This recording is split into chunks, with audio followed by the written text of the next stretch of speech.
This one opened the bout. This was a fun one, man. And you picked on Claudio Puelles for good reason, man. This dude is a young up and comer. He is a stud. However, you got to remember, man, Dan Hooker just too experienced. He's fought guys like this before. He fought the Ally Quintas already. You know what I'm saying? He's already dealt with the leg locks. He is a good submission defense fighter, even though it doesn't look like it when you fight Islam and just get destroyed with Kimura immediately, right? At the end of the day, too big, too long, touched him in the breadbasket too many times. How surprised were you to see Claudio Puelles get touched in your breadbasket so many times that you literally are just like, all right, bro, I'm gonna Ryan Hall and I'm gonna keep just trying to Imanari roll at you. It's not working. And now every time you keep standing me up, it's getting harder. I'm getting slower every time I'm trying to get up. Did you think that was gonna really happen come round two of this fight?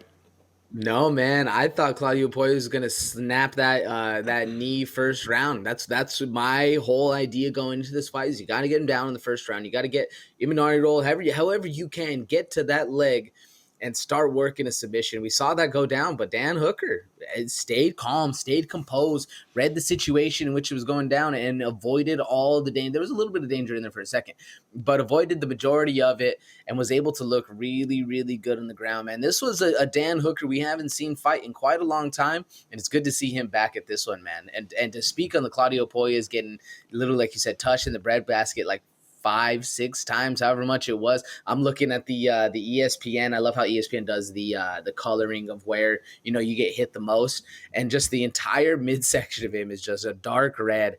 And if you've ever been hit there, you've ever been hit in the spleen or the liver, anywhere in your organs that shuts you down, it's a feel. It's an undescribable feeling. You literally can't do anything.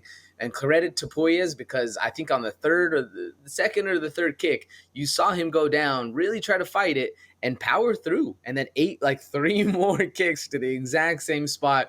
So he gets a lot of credit for the toughness and the durability he had, and not just absolutely getting shut down off the first or the second kick. But I mean, like you said, Derek, credit to Dan Hooker, showed up who he really is, really put on display that this dude is, even though he's being overlooked, he's been fighting the top 3, 4 numbers of the division. Now you give him somebody else that's a little below his skill level, if you will. If I don't want to be too offensive to Puelles, because Puelles is a good fighter, but Dan Hooker proves that he's a dog and he's a real deal. He is the fighter we all thought he was. He just ran into some hard competition. Good fight for Hooker, man, and ending on just getting kicked, those toes digging into your body, man. Woof, that's a rough way to fight. Yeah, Dan Hooker, he is number 12. Why? Because he's the one that had the nuts to basically say, I'll fight Islam, right? Islam was 12 at the time. You fall down to 12, you go to featherweight, you get knocked out, So is he really 12 in the world? No, but that's just what your number is. That's why rankings are very subjective. He did say, though, he was like, bro, I'm a level above Claudio Puelles, and I'm going to beat him. And that's exactly what he did. Here's the big stat that I want to take away, and then we'll move on from this. Claudio Puelles, 0 for 8 for takedowns, 5 of 18 total strikes. I mean, clearly there's a deficiency in the game here. Like, you're a little too reliant now on that thing you fell in love with, the submission. You can't get the submission. Obviously, we're going to need to take that into account. We're going to need to address that. Do you think that the key focus when he goes home and he gets back in the gym is sharpen the striking, bro? We know that, sharpen your shots too, because the shots just aren't there. He got mad at DC for DC calling him out on it, but it's just he drops to his knees and tries to crawl forward. You got to shoot in, like wrestling style. What do you think? 100%, Derek. You have to shore up the shots. Like, you can't, if you want to get somebody to the ground, you cannot depend on literally, we were joking around on it, dropping down your butt and scooting at them. Like, it's the classic meme, the jiu-jitsu meme. That's how they fight. You can't do that, man. Somebody, and credit to Dan Hooker for not just kicking him in the chest every time he went down like that, because there's nothing you can do. You're coming at him like that, and no defense.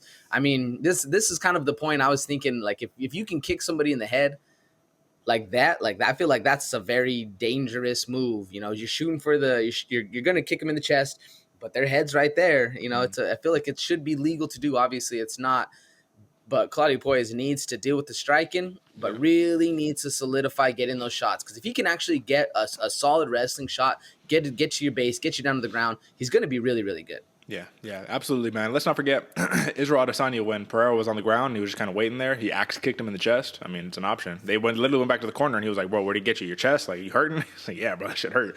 All right, man. So, I mean, listen, Hooker back on the dub. I'd love to see who he gets matched up with next. He's a bad man. He says literally, Perth, I'm aiming for you. Any living man on the planet who got legs and who can walk, y'all can get it. Dan Hooker doesn't give a damn. You got to love that. All right, man.